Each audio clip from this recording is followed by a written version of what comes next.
हमारे साथ किसान नेता गुरनाम सिंह चौधरी साहब हैं। चौधरी साहब, आंदोलन एक बार लगा के ख़त्म हो रहा है, उसके बाद आंदोलन में एक बार बहुत तेज़ी आई और फिर अब जब लोगों की भीड़ कम सी होने लगी है तो लोग जो किसान आंदोलन के खिलाफ हैं, कुछ लोग ऐसे भी हैं, उन्हें लगता है कि आंदोलन बिखर रहा है। देखिए, पहली बात तो मैं आपको ये बता देना चाहता हूँ कि ये आंदोलन हमारा चलाया हुआ, यानी हम कहें कि ये हमारी वजह से आंदोलन खड़ा हुआ, ऐसा नहीं है। ये परमात्मा की विशेष दया है, प्रकृति की दया है इस आंदोलन के ऊपर, जो इस तरह से आंदोलन चल रहा है। किसी तीर्थ स्थान पे भी आप जाएं, हर चीज़ का रेट सोया होता है। अगर आप यहाँ देखें तो हर चीज़ फ्री है। तो ये ऊपर वाले की दया है। 26 तारीख को जिस तरह से कांड करवाया गया और ये लगा कि अब आंदोलन टूटेगा, हिंदू सिख के दंगे करवाने तक की नौबत आ गई, लेकिन ऊपर वाले ने तुरंत संभाला और बीजेपी के जो लोग हैं उन्होंने गुंडे भेज के हमला करवा के देखा, फिर भी ऊपर वाले ने संभाला और आज आप देख रहे हैं पहले से 2 गुनी ताकत से आंदोलन खड़ा हुआ। अब दूसरी चीज़ जो आप कह रहे हैं कि अब ये लग रहा है कि आंदोलन कुछ बिखर रहा है, बिखर नहीं रहा है। आप देखिए हर जगह पे जहाँ पे पंचायतें हो रही हैं वो आखिर किसान है ना, वही लोग हैं ना। आप हरियाणा की देखिए, एक से एक पंचायत हो रही है। आप हरियाणा में देखिए मुसलमानों की 50,000 आदमी की पंचायत हुई, मुसलमान भाइयों की मेवात में। आप पंजाब में देखिए लाखों की भीड़ इकट्ठी होगी 2 दिन की उस पर। तो ये जो चीज़ है, जागृति है या आंदोलन में लोग आना चाह रहे हैं, वो पहले से फालतू हैं, पहले से कई गुने हैं। तो लेकिन यहाँ पे जो आपको कम नजर आ रहे हैं वो ये है कि पंजाब में पंचायती तो लोग वहाँ चले गए, अब हरियाणा में पंचायती तो हरियाणा वाले वहाँ चले गए, उसलिए आपको लगता है, लेकिन वरना ऐसा नहीं है। हाँ, अब आपने मंच से एक बात कही कि बीजेपी वालों को सिखाना है, बीजेपी के लोग वोट देने जाएंगे तो उन्हें ऐसी मार देनी है कि आने वाली सरकार जो दूसरी भी आए वो भी किसानों के अहित के बारे में न सोचे। अकेली वोट नहीं, हमारी राजधानी है हमारा दिल्ली, हम हिंदुस्तान के नागरिक हैं, हमें नहीं घुसने दिया। हम अम्बाड़ा से चले थे, हमारे पे 5 जगह पे हमें डंडे मारे गए, पानी मारा गया, गैस मारी गई, मुकदमे बनाए गए। 30-35 मुकदमे 307 के अभी तक दर्ज कर चुके हैं हमारे ऊपर। और दिल्ली के अंदर उतने कितने मुकदमे दर्ज हुए, दिल्ली के अंदर घुसते हैं तो ये गिरफ्तार कर लेते हैं।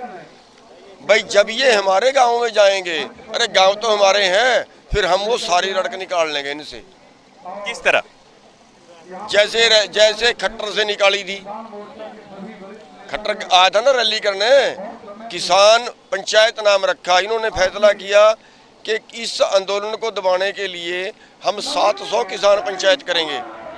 अब सबसे पहली, क्योंकि खट्टर साहब ज़्यादा चमचागिरी करते हैं ना, तो उन्होंने सबसे पहली पंचायत करनाल में रख दी, उसी का हल्का था।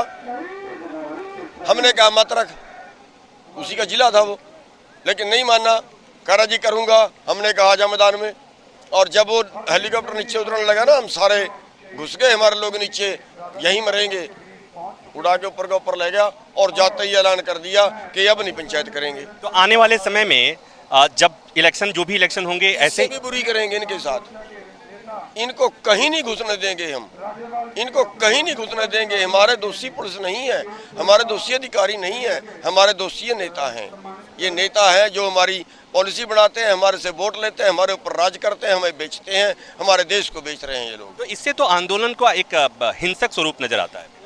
हिंसक नहीं आएगा, हम मारेंगे किसी को नहीं, हम किसी को थप्पड़ नहीं मारेंगे, किसी को डंडा नहीं मारेंगे। जो वहाँ से लेके यहाँ तक हमने बैरिकेड तोड़े, डंडा तो नहीं मारा किसी को, उन्होंने ही हमें मारा ना, हमने तो उनको नहीं मारा। हिंसक वो होता है अगर हम मारें, हम किसी को नहीं मारेंगे, लेकिन करने नहीं देंगे उनको, घुसने नहीं देंगे उनको गाँवों में। एक बात आपने और कही कि सरकार ये न समझे कि हम यहीं बॉर्डर पे बैठे ही रहेंगे। हाँ, तो बॉर्डर पे बैठे ही रहेंगे। हमारे जिस दिन दिल्ली आगे हो सकता है हम संसद की तरफ चल दें, हो सकता है हम पूरे देश के किसानों को कहें कि आ जाओ, आज दिल्ली की सड़कों पे ही बैठते हैं अंदर जाके, हो सकता है। ये कब होगा? कभी भी हो सकता है। क्या उसकी तैयारी है? जो जगह जगह महापंचायत हो रही है, क्या उसी की तैयारी है ये? देखिए, उसकी तैयारी हम देख रहे हैं, हम सर्वे कर रहे हैं पंचायतों के माध्यम से कि हमारे साथ एक बुलावे पे कितने लोग दिल्ली में आ सकते हैं। जैसे 2 लाख ट्रैक्टर आ गया था, अगर हम 10 लाख लोग दिल्ली में, 20 लाख लोग दिल्ली में घुस गए तो दिल्ली को संभालना मुश्किल हो जाएंगे। अब एक बात और बता दीजिए, ये बातचीत का न्योता क्यों नहीं आ रहा है, उसकी वजह क्या लग रही है आपको? रूठ रहे हैं बीजेपी वाले। मनाएगा कौन? अब वो पता नहीं, अब प्रधानमंत्री को कौन बुला सकता है, कौन मना सकता है? वो तो मतलब ऐसे कर रहे हैं जैसे कि हम किसी दूसरे देश के नागरिक हैं, वो किसी दूसरे देश के प्रधानमंत्री हैं। अपने घर में वो भूल गए हैं। कभी हमें वो आंदोलनजीवी बताते हैं, कभी वो हमें खालिस्तानी बताते हैं, कभी कहते हैं चीन से चंदा आ गया, कभी कहते हैं पाकिस्तान से चंदा आ गया, कभी कहते हैं हरियाणा पंजाब का। और कभी आपको बुलाते भी हैं, बैठने के लिए बुलाते हैं, सम्मान के साथ विज्ञान भवन में बैठ करके साथ में खाना भी खाते हैं, बुलाते भी हैं। देखिए वो दोनों काम करते हैं, एक तरफ तो पड़ोसते हैं, प्यार करते हैं, दूसरी तरफ थप्पड़ मारते हैं, वो दोनों चीज़ चलाते हैं। लेकिन उनके सारे दाव इस बार फेल होंगे, क्योंकि इस बार इस आंदोलन में उस ऊपर वाले की विशेष दया है।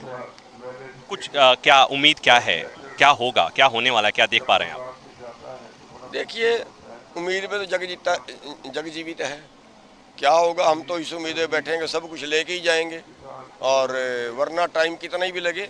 अब ये सोचते हैं कि शायद आगे फसल आएगी तब उठ जाएंगे, लेकिन जैसे एक जाट की और एक बाणिया की शर्त लगी थी, और जंगल पानी से उठते कि कौन पहले जाएगा। एक ने तो 3 दिन का प्रोग्राम बना लिया, अब दूसरे ने 6 महीने का प्रोग्राम बना लिया वहीं बैठने का। अब वो देखते हैं ऐसे शर्त लगी है, मोदी जी पहले मानते हैं, हम पहले मानते हैं। मानेगा कौन, आपको क्या लग रहा है? नहीं देखिए, हमारा इरादा तो वापस जाने का नहीं है।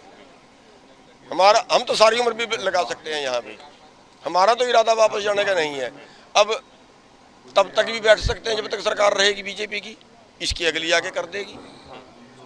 हमारा तो यहाँ तक इरादा है। सरकार को मनाने की कोशिश भी कीजिए।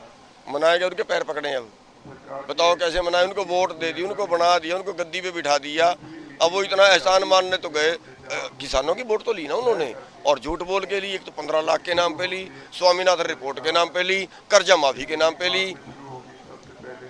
अब इतना सारा कुछ, अब कब तक बेवकूफ़ बनाएंगे आखिर हमें? और अब कर दिया उल्टा ये कि हमारा रोजगार भी छीन रहे हैं। अरे भाई, हमारा रोजगार छीनेगा तो हम बचेंगे कैसे? सवाल तो हमारा तो रोजगार बचाने का सवाल है। अब हम घर जाके करें भी क्या?